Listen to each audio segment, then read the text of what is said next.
Hello. Monday, Tuesday, Wednesday, Thursday, Friday, Solilocheese. So this is my third time making this video. I'll tell you why in a minute. But I just first want to say last week was a really crazy week for me. A lot of stuff happened, but like a few highlights. For one, Saturday we had GSA, we had a dance. We collaborated with another, not a club, but a federally funded program called LGBT Initiatives. The dance went really well. It was really stressful yesterday because there was a lot of problems. But by the end of the night, when the dance finally rolled around, we got a really great turnout. What we really wanted to do was, it was supposed to be kind of like a big gay ball in which we invited all of the GSAs and all other networks that were really supportive of the gay community. Anyway, it was great, and I was looking fierce in my dress, and there will be pictures soon, for if you really do want to see, just let me know. Yeah. Oh, yes. So the second thing is that, so there's been 2 awards that I guess I've been recognized for, sort of. It's this big award ceremony called the Crystal Crest Awards that my school has. They recognize people and programs that are very much involved. The biggest one is Woman of the Year, I guess, and that's what I was nominated for because of my involvement and how much of a difference I've made, I guess. But it was just really amazing to see that. And speaking of, GSA was also nominated for Club of the Year, which is really amazing. I feel like the goal that I've been trying to achieve is finally starting to come to fruition, you know what I mean? I know I've talked about how I really wanted to bring GSA back up to par again. If we win these 2 awards, oh my goodness, I know that at the award ceremony I will be like sobbing because it'll just show people how much we have a say in the goings of things at this school. Cool, right? Yeah. Let's go right to the question. So the reason why this is my 3rd time filming this is because of Megan's question. I just kept going and going and going, and I knew that since I had 3 other questions and then my question, which is kind of involved, I know that I had to get to the point. Megan didn't see the Oscars last Saturday, so she was all like, hey, did you guys see the Oscars? And if so, what'd you think of it? Let me just cut to the chase. I saw the Oscars with Tyler and Kelsey because on Sunday our show wasn't on because of the Oscars. So we ended up just fucking watching the Oscars.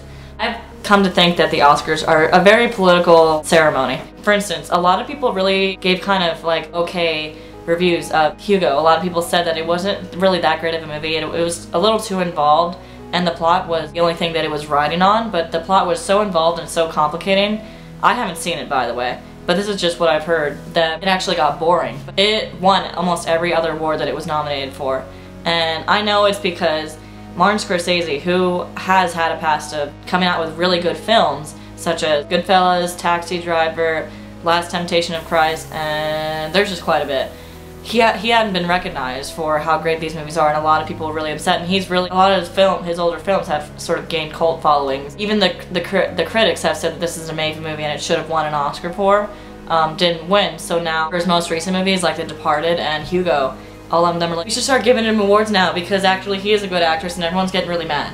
So that's pretty much why I think that Hugo won all those awards. Probably the highlight of the Oscars was Angelina Jolie's atrocious dress and her beautiful leg.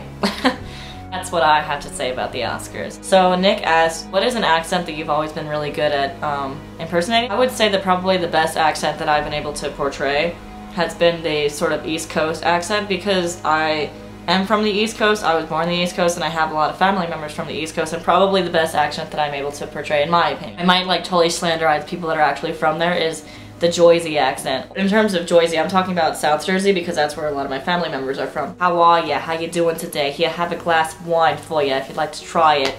You look gorgeous, honey, you know, things like that, and like, get the fuck out of here, come on, you know, and it's the sort of Italian-American accent that you see a lot in Jersey Shore, which actually, they're not really Italian. None of them are really Italian. I don't even want to get started on my opinion of Jersey Shore because it's a really bad impression of what New Jersey is all about, you know what I'm saying? And I just have that background. I'm not like a true Italian-American, you know what I'm saying, because I'm from California. Because, yeah, I'm definitely totally a Valley girl. All the way. Being from LA, I'm afraid there's gonna be all these people, I'm totally offended by what you're talking about, so. I love ya. Kika asked, what was the most recent movie you saw in theaters, or as Kika calls it, in the cinema? So the most recent movie I saw in theaters, the last movie, I usually don't go to see movies at all. Most of the time, just probably because that's how my dad feels, I usually end up watching movies after they come out on DVD because, well, I think it's because I have like a really bad taste in my mouth from how ridiculously expensive movies are to go out to see, and it's just going out to see movies. It's like you can spend almost $20 fucking on that shit, and I don't want to be spending that much money, even especially if the movie sucks. So anyway, I knew that it was going to be a good movie. because of the fact that Meryl Streep is a goddess. A couple of my friends and I, we saw The Iron Lady and was so happy that Meryl Streep won Best Actress for it because she's just really amazing at everything she's ever done. And speaking of what Kika said about Hunger Games, yes, I am going to go see Hunger Games. Me and my friends already all have tickets, and I know I have been talking about this time and time again, and you kind of saw like a taste of my outfit on Halloween, but we are going to go all out this time. We're going to dress up, we're going to go into our Capital Citizen outfit.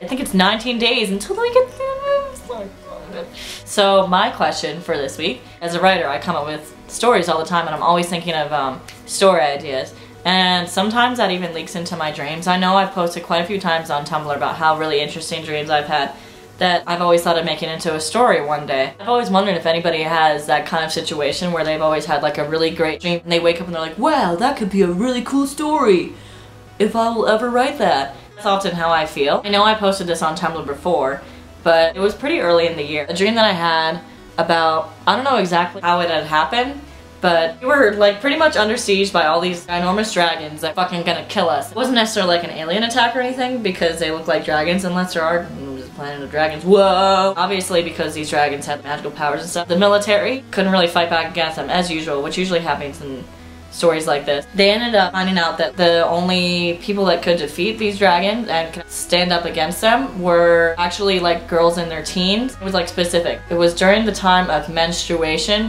which is, yes, they were on their period, that they could actually fight back against these dragons. It made the dragons vulnerable and they were able to fight back against. I woke up and I was like, what the hell? Why would it be that they were on their period? Think about it. If you are a girl who is a teenager who's already having hormonal problems as it is, and then you're on your period, and then you know you got cramps and you're already like in a bad mood already, and then you have to go fight this fucking dragon and hope that you don't die in the midst of it.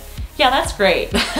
My question to you guys is, have you ever had a dream that you woke up from and you were like, wow, that was really epic and cool and I want to make that into a story one day? If so, what was the dream about? Hopefully it doesn't end with me getting murdered, Kika. I'm gonna go get my laundry because it's laundry day on Sundays. And yeah. Okay. See y'all next week. Bye-bye. Meet me at the ice cream truck. I'll buy you an ice cream.